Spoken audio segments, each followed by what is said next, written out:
Good morning बच्चों, फिर से स्वागत है आपका ऑनलाइन क्लासेज में। हम कल जो शुरुआत की थी आपके चैप्टर नंबर 3 की, चैप्टर नंबर 3 शुरुआत की थी। 2 चैप्टर आपके कंप्लीट हो चुके हैं। 3 नंबर जो चैप्टर हमारा था उसका नाम था प्लांट किंगडम।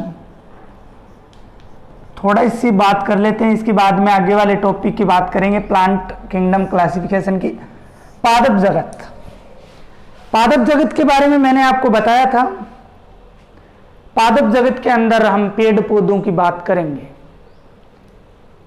पेड़ पौधों से संबंधित जो भी बातें हैं वो इस चैप्टर के अंदर हम कंप्लीट करेंगे। पादप जगत के जो श्रेणियां बनाई गई हैं उनकी हम लोग बात करेंगे, वर्ग जो बनाए गए हैं उनकी बात हम करेंगे। उससे पहले हमने बात की थी हिस्ट्री ऑफ प्लांट क्लासिफिकेशन, पादप वर्गीकरण का इतिहास। किसकी बात की थी? History of plant classification. Plant classification कहने का मतलब है पादप वर्गीकरण के इतिहास की हमने बात की थी। 4 काल बताए थे मैंने, फर्स्ट, सेकंड, थर्ड और फोर्थ काल। प्रथम काल थियोफ्रेस्टस थे, फादर ऑफ बॉटनी। सेकंड काल की बात की थी Karl Linnaeus, father of taxonomy. Third काल की बात की थी जॉर्ज बेथम और जोसेफ डाल्टन हुकर। फोर्थ काल में चार्ल्स डार्विन के बाद जो जेनेटिकली और विकास से संबंधित वर्गीकरण जो है पादपों का किया गया था। आज का हमारा जो अगला टॉपिक रहेगा वो रहेगा पादप जगत का वर्गीकरण। पादप जगत का वर्गीकरण, पादप जगत का वर्गीकरण। इंग्लिश में अगर बात करें तो classification of plant kingdom. Plant kingdom, okay. आज का हमारा मुख्य टॉपिक ये रहेगा। पादप वर्गीकरण के इतिहास की बात की थी। अब जो बात है वो किसकी होगी? पादप जगत का वर्गीकरण। देखिए, पादप जगत के वर्गीकरण की हम बात करेंगे तो पादप जगत का वर्गीकरण यहां आपकी जो किताब में दिया हुआ है जिसकी हम बात करने वाले हैं वो एंजियोस्पर्म की बात करेंगे। किसकी? एंजियोस्पर्म की, अर्थात आवर्त बीजी पादप या एंजियोस्पर्म बोल सकते हो। एंजियोस्पर्म ऐसे पादप जिनके बीज के चारों ओर आवरण पाया जाता है, उन पादपों को क्या कहा जाता है? आवर्त बीजी या एंजियोस्पर्म प्लांट्स कहा जाता है। तो इन पादपों के वर्गीकरण को हम समझेंगे। मुख्य रूप से 3 भाग बनाए गए हैं। कितने भाग बनाए गए हैं? 3 बनाए गए हैं और एक और है जो आज के दिन प्रचलित है वर्तमान में। फर्स्ट की बात करें तो आर्टिफिशियल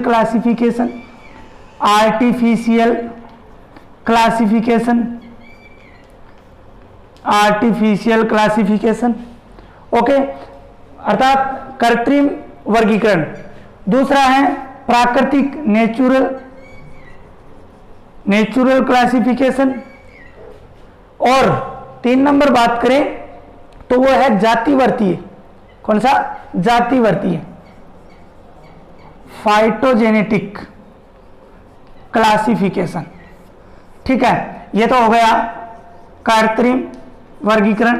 दूसरा प्राकृतिक वर्गीकरण, तीसरा जातिवर्तीय वर्गीकरण। और इसके अलावा एक और अगर हम बात करें, इन तीनों के अलावा एक वर्गीकरण और दिया गया जो क्या है? संख्यात्मक वर्गीकरण। क्या था? संख्यात्मक वर्गीकरण। हम एक एक की बात करेंगे। सबसे पहले हम बात करेंगे आर्टिफिशियल क्लासिफिकेशन की, कि कृत्रिम जो वर्गीकरण है वो क्या होता है, और उसके बाद में नेचुरल जो है उसकी बात करेंगे, और लास्ट में फाइकोजेनेटिक्स की बात करेंगे, और लास्ट जो इन तीनों के अलावा है संख्यात्मक वर्गीकरण, उसकी बात करेंगे। तो देखिए, 1 नंबर की बात करते हैं।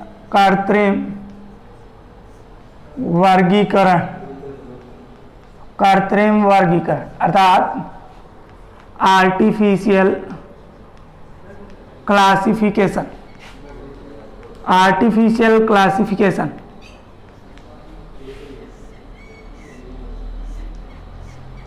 आर्टिफिशियल क्लासिफिकेशन कृत्रिम, कृत्रिम का मतलब होता है जो पूर्णतया मानव निर्मित हो, पूर्णतया क्या हो, मानव निर्मित हो, मानव के द्वारा बना हुआ हो या मानव के द्वारा सब कुछ उसमें मानव का उसमें पूरा हाथ हो, वो क्या होता है, आर्टिफिशियल होता है।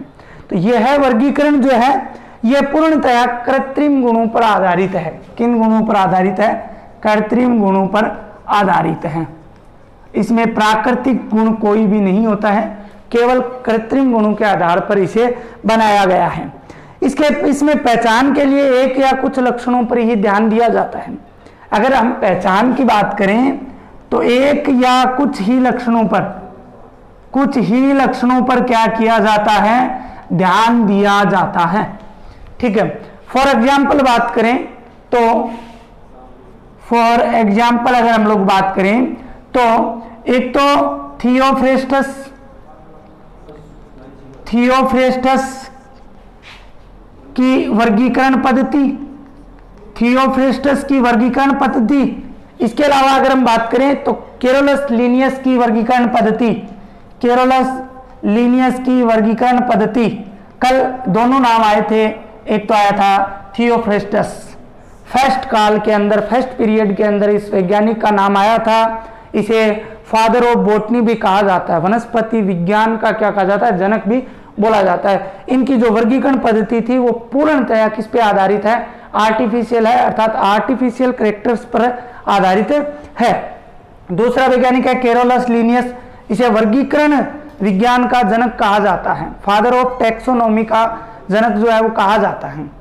ये भी इनकी भी जो पद्धति है, जो मेथड इन्होंने दिया था वो किस पे आधारित है, आर्टिफिशियल कैरेक्टर्स या कृत्रिम गुणों पर आधारित है। 2 नंबर बात करते हैं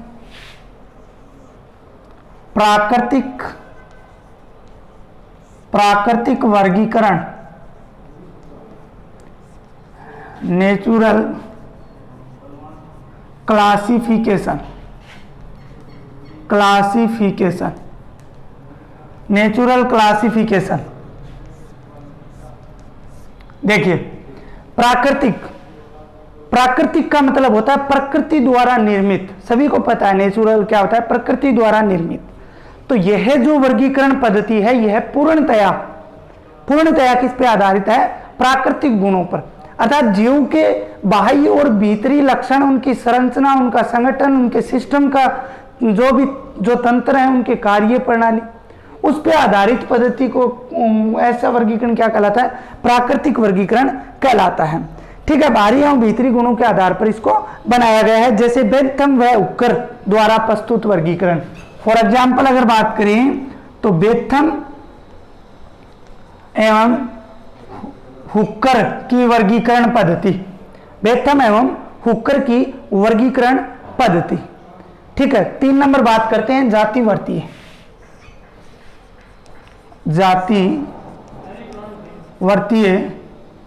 वर्गीकरण,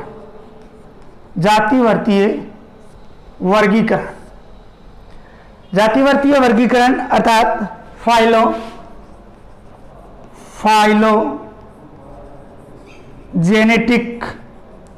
फाइलोजेनेटिक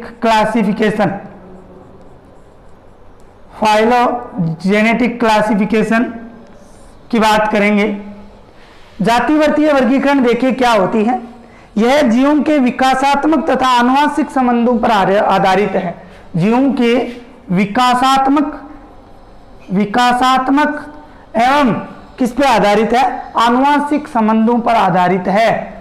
आनुवंशिक जो हमने चौथे काल के अंदर बात की थी, विकासात्मक, उनके विकास की, आगे से आगे जो विकास हुआ है जीव में उसके आधार पर, एवं आनुवंशिक संबंध, जेनेटिक्स, उनके अंदर रिलेशंस क्या जो समानताएं रखते हैं उनके और असमानताएं रखते हैं, उनके आधार पर क्या है, ये जो है जातिवर्तीय वर्गीकरण दिया गया है।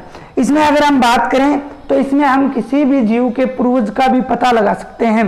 किसका पता लगा सकते हैं? पूर्वजों का भी पता जो है वो आसानी से लगा सकते हैं। इसके बाद अगर हम बात करें तो एंगुलर पेरेंटल, अगर एग्जाम्पल की बात करें तो एंगुलर पेरेंटल, ठीक है। इसके अलावा अगर हम बात करते हैं तो ओसवाल्ड टिप्पो की वर्गीकरण आदि, ओसवाल्ड टिप्पो वैज्ञानिकों के नाम है। इनकी वर्गीकरण पद्धति जो है वो जातिवर्तियों पर आधारित है, अर्थात विकासीय संबंध और आनुवंशिक संबंधों के आधार पर यह वर्गीकरण पद्धति जो है वो दी गई है। इसके बाद में इन तीनों के अलावा एक और वर्गीकरण पद्धति है जिसे क्या बोला जाता है? संख्यात्मक वर्गीकरण। क्या बोला जाता है? संख्यात्मक वर्गीकरण।